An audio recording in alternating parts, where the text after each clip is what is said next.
Hey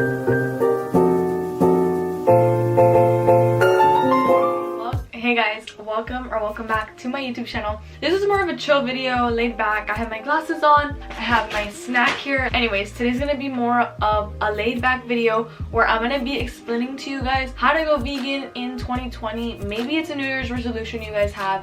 Maybe it's just something that lately you've been wanting to transition to, but you just don't know how, and hopefully this video can help you guys out with that. I'm also going to be going through how I went vegan, so just like my story. And yeah, that's all for the intro. Let's get into the video. So first I'm going to start off with my story, like becoming vegan. And I didn't become vegan like that long ago. It's only been 6 months, but over these past 6 months I have learned so much. I went vegan July 19th of 2019, so it's been 6 months. So when I went vegan, I had already kind of explored like the dairy industry, which I personally like did not support at all. I wanted to just cut dairy out. I was like, no, that's it. And at this point, when I was first going vegan, I did not eat meat. I did not eat pork. I guess that's really it. I didn't eat, so I didn't eat cow or pig. I did eat though chicken, fish, turkey, dairy, eggs. I literally ate like almost everything besides those two things. But I would say like maybe 2 weeks before I went vegan that day, I had been avoiding dairy. Before that though, I was addicted to yogurt. I had it every single day, probably like 3 times a day. It was not good. I don't know why I was so addicted, but then my mom, she told me like slow it down with the yogurt. She told me do some research because you don't want to eat that much yogurt. You're having like way too much. I don't know, was it calcium buildup or something? I have no idea. I don't know. But I did end up getting kidney stones around the time that I was eating dairy. I don't know if I had anything to do with that, but I did have kidney stones about a year ago. But after that, like I went to Target, I bought myself coconut yogurt, like the one from So Delicious, the unsweetened vanilla one. I wanted to get the unsweetened one, but they didn't have it. So I got the unsweetened vanilla and I liked it. It was very different than normal yogurt, but when you combine it with like oatmeal and stuff, it was so good, like for everything. So good. I also tried Forager, the cashew one. I went to Whole Foods, which I don't really even go that much, but I bought that Forager one and I wanted to try Kite Hill. I actually haven't gotten to try it yet, but I did try the Forager cashew yogurt and it was actually really good. That's not even part of the story, but I was experimenting with new yogurts. And milk, I never drank. I would always drink almond milk ever since I think like 5th, 6th grade. So anyways, that's besides the point. And cheese I didn't really ever eat, only occasionally. And I didn't really miss cheese. Yogurt was the one that I was missing the most. Then 2 weeks later, I went ovo-vegetarian. And that really only lasted like 2 days that I went ovo-vegetarian. I stopped consuming turkey, which I was eating it like every day. I don't even know. I was eating turkey every day. I was eating dairy every day. Well, I had already cut it out, but I was eating fish once in a while. I didn't really like fish. Like I really didn't even like the taste of these products, but I thought I had to get in protein, so I would continuously eat these products. But what I didn't realize was I can get protein the plant-based way. I was like, you know what, whatever, I'm cutting that out. And then for those 2 days I was ovo-vegetarian, and then I wanted to look up the egg industry. I'm like, why don't vegans eat eggs? Like I was kind of confused. I'm like, just like the dairy industry, there's probably something very wrong with it. So I searched it up, and when I found out what they did to the poor chickens, I was like, no, that's it, I'm going vegan. That ovo-vegetarian phase only lasted I think 2 days, and then the next day I was completely vegan, and I've been vegan for 6 months now, like I said, and it's been amazing. I have gotten all of my nutrients, all of my vitamins, which we're gonna get into that a little bit later when we get into how to go vegan. But yeah, I've been doing very well. I have a food Instagram, so if you want to check that out, it'll be like up here on the screen right there. That account, it just shows what I eat, some recipes. Like I made these cookies, these like chickpea cookies are so good. I made granola, that's coming soon. I post a bunch of my food there, so if you want to check it out, it'll be on the screen. And yeah, now let's get into how to go vegan in 2020. So I have a few friends, I have a few people that I just know that want to go vegan, but they can't. Like, they can't seem to get over that hump of going vegan. Number one, we're gonna talk about something that a lot of non-vegans say. It's meat tastes too good, or I don't know, cheese tastes too good. Nowadays, there's replacements for literally everything. There's dairy replacements for yogurt, milk, cheese. There's even egg replacements. There's turkey replacements, bacon, chicken, like whatever. Gardein has really good ones. I'm pretty sure, like 99% sure that they're 100% vegan. Morningstar has also really good ones. Just make sure that they don't have any egg products in it or dairy products. But yeah, nowadays so many brands have vegan replacements that it isn't really an issue. And even if you say it doesn't taste as good or it doesn't taste the same, what I just like to think about is like, why are you going vegan? If you are thinking in your perspective, then yes, you're gonna be like, I can't go vegan, like meat is too good. But if you're thinking in the animal's perspective, like if you are, let's say you are the animal, let's say I'm the cow, pretend, let's say I'm the cow, and no cow willingly is gonna go into a slaughterhouse if they know they're gonna get killed. They're not gonna go into a dairy farm. They're not gonna do that. Just think, no animal wants to lose their life. And I don't know, now it's just so weird. Like when I see a piece of like chicken or a piece of meat on my plate, well, not on my plate, but on a plate, it just makes me feel like that chicken had a heartbeat once and you just took it away to eat it when you don't need it. And I know it's so hard because we're so used to eating animal products, like all my life, ever since I was little. Actually, until like in 4th grade, I wanted to go vegetarian. The reason I don't really like vegetarianism is because, let's start with dairy. At the end of their life, they're still getting tortured, you know, the cows.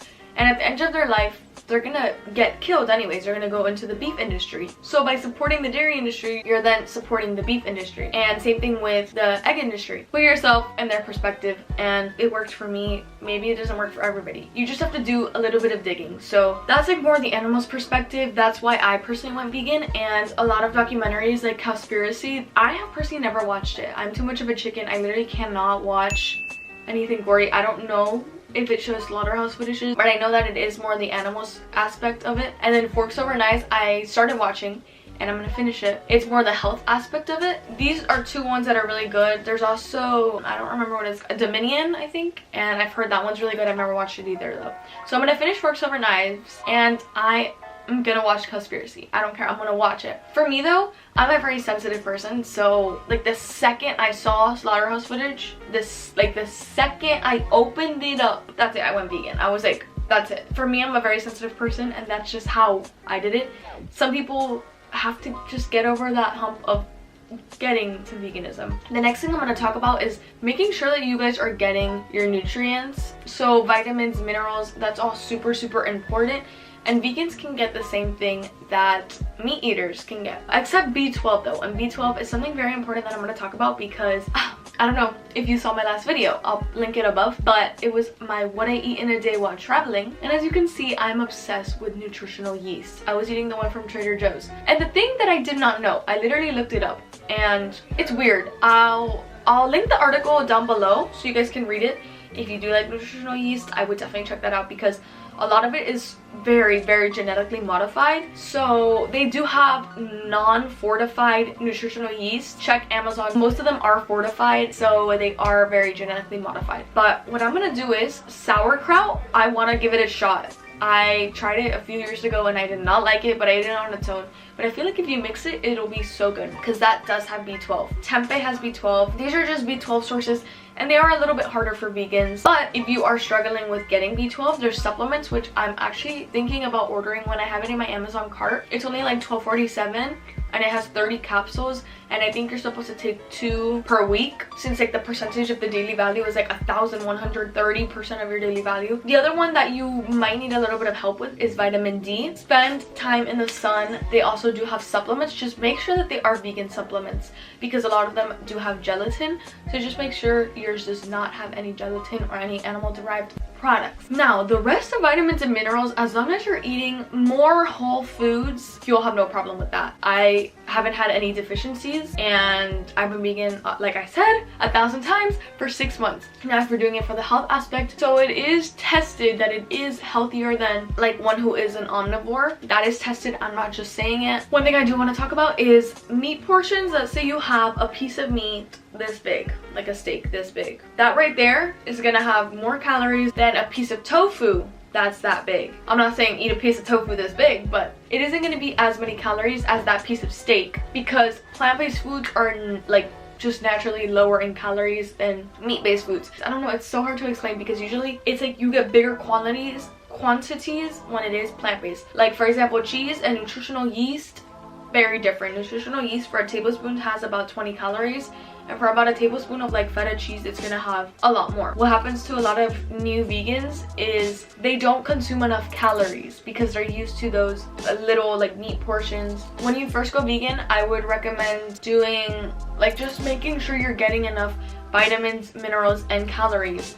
Protein, carbs, fats. Make sure you're having enough fats because most meat-based products have more fats. So you want to substitute that with like avocado, nuts, all of that. Let's say you are a kid, a teenager, whatever, and you want to go vegan but your parents won't let you. That's a big one. My parents personally did not have a problem with it. I already cooked for myself, but let's say you don't cook for yourself and your parents cook for you, and they make a meal but it's not vegan, and you don't want to contribute to that. You're like, no, like I'm not gonna eat that. But then they're like, yes you are, like I just made it for you. What you can do is maybe give them replacements. Let's say they're putting butter on the potato. I don't know, I'm just thinking of something random. Tell them substitute that for vegan butter on mine. You go to the grocery store, you give them a list, very precise, or you go in with them, which I think would be a better option because you can look for it yourself, you can look for your own products. So try to go to grocery stores with your parents, and also besides just going to the grocery store with your parents and maybe helping them cook and giving them these like substitutions,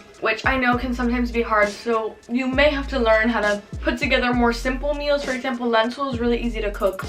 Rice, get a rice maker. Maybe they already have one, and maybe they can make you like sides that are vegan. You just want to make sure that you're helping them. And another thing is communicate effectively with them. If you communicate effectively and you say, I've watched documentaries, I've informed myself, and I just don't want to support these industries anymore because I don't think that they're right, that is gonna get their attention more, and they're gonna be like, you know what, maybe you're right. You can tell them, like, I want you to see what these industries actually are and why I'm not going to be contributing to it anymore. If they say veganism is too expensive, just tell them rice, potatoes, legumes like beans, vegetables, fruits, oats. A lot of those things are not very expensive. It's actually cheaper than if you're going to get a steak or you're going to get a thing of chicken. Unless you're getting vegan cheese, vegan macaroons. I don't know. I'm just trying to think of like what would be more expensive. And I'm not saying don't treat yourself to some vegan ice cream every once in a while, but try to focus your foods more on affordable like whole foods, and it really won't be that expensive. So that is all for the video, and hopefully I have helped you guys kind of bridge that gap maybe you were missing into veganism. I didn't even explain how I bridged the gap of going like to veganism. But anyways, it was one night. This was before I stopped eating meat. It was one night. I was gonna make dinner and I didn't have any turkey. I didn't have any chicken. I didn't have anything. So I was like, I'm gonna make edamame. I don't know why I forgot that. Sorry, it's kind of all over the place. But I'm hoping that you guys did enjoy this video and learn something from it. And maybe it has inspired you to go vegan or do research on these industries, watch these documentaries, and inform yourself. Hopefully that helped. And I want to thank you for watching this video. And I'll see you in my next one. Let me know if you have any video recommendations below. Let me know. I want to say thank you for watching this video, and I'll see you in my next one. Bye guys.